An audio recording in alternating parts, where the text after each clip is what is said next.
Makapangyarihan ng asawa ko. Kapag nalaman niyang may anak siya sa labas, kukunin niya ang bata. At hindi mo na siya makikita. Nalaman ng asawa ng client ko na nabuntis ako ng asawa niya.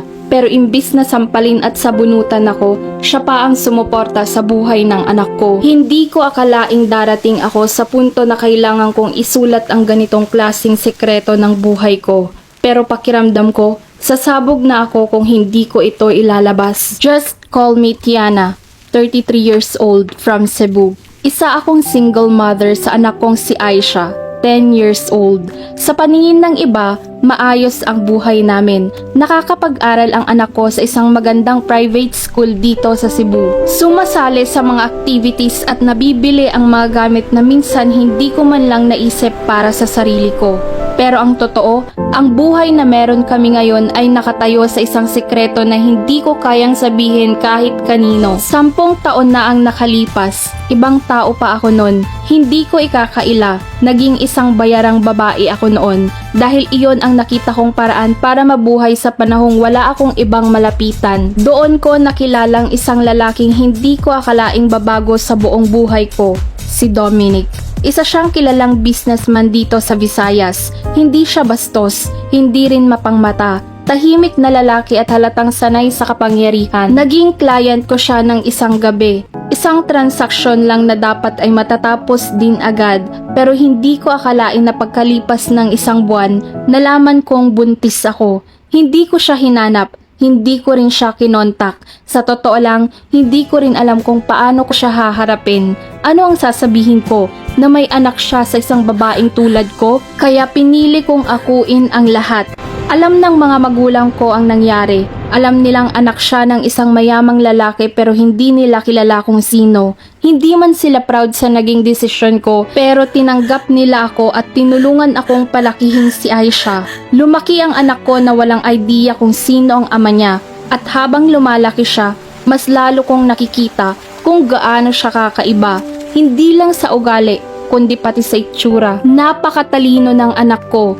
Top siya sa klase at marunong tumugtog ng piano at kitang-kita ko na maliwanag ang magiging kinabukasan niya. Habang iniisip ng iba na kaya ko lahat mag-isa, ang totoo, may isang taong tahimik na bumubuo ng mundong meron ang anak ko ngayon. May isang taong sumusuporta sa amin financially. 5 taon na ang nakalipas. May isang babaeng kumausap sa akin. Maayos ang pananamit niya. Kalmado ang kilos. Pero ramdam mong hindi siya basta-basta. Ako ang asawa ni Dominic at gusto kong ipaalam sa'yo na wala kaming anak ng asawa ko. At ngayon, sigurado na ako. Anak ng asawa ko ang batang inaalagaan mo. Akala ko sasampalin niya ako o sasabunutan, pero nagkamali ako. Hindi siya nagalit at hindi siya sumigaw. Sa halip, inalok niya ako ng isang kasunduan. Makapangyarihan ang asawa ko.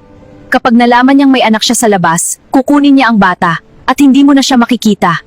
Ako ang sasagot sa lahat ng gastusin niyong mag-ina. Bawat buwan, bibigyan kita ng 50,000. Ako na rin ang bahala sa pag-aaral, sa mga pangangailangan ng anak mo.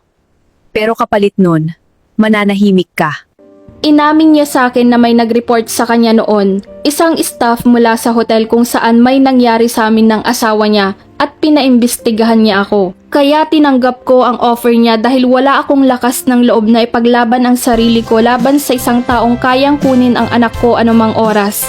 Simula noon, nagbago na ang buhay namin ng anak ko. Nakakapag-aral si Aisha sa magandang paaralan. Nakakasali siya sa mga gusto niyang gawin. Hindi siya nagkukulang sa kahit ano. Pero bawat bagay na meron siya, may katumbas na katahimikan mula sa akin.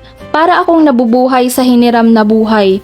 Ang anak ko ay technical na pag-aari ng isang lalaking hindi alam na siya ang ama at ng isang babaeng binabayaran ako para itago ang sikreto ng asawa niya. Hanggang nung graduation nila, isa sa mga awardees ang anak ko at ang guest speaker, si Dominic, ang tatay niya. Nasa iisang lugar ang mag-ama na hindi alam ang connection nila. After ng program, lumapit pa siya kay Aisha. Tinitigan niya ito na parang may kung anong pamilyar. Then he smiled. Matalino kang bata. Your father must be very proud of you. Salamat po! Ngumiti ang anak ko at nagpasalamat. At ako, nasa likod ng isang pader, nagtatago. Hindi ko alam kung dapat ba akong matuwa o masaktan sa nakita ko. Ngayon, araw-araw kong tinatanong ang sarili ko, tama pa ba ang ginagawa ko? Pinoprotektahan ko ba ang anak ko o tinuturuan ko siyang mabuhay sa isang kasinungalingan? Hanggang kailan ko kayang panindigan ang katahimikan na to?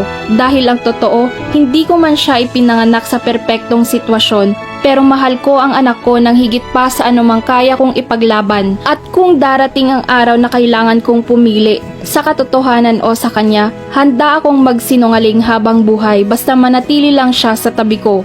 Hindi ako perfect na nanay, pero ako ang lumaban para mabuhay siya. Hindi sapat ang dugo kung wala ka sa bawat iyak at tagumpay niya. Kaya kung may aangkin sa kanya, siguraduhin nilang kaya nila akong burahin muna. Dahil sa dulo, hindi pera ang panalo. Ako ang nanay niya.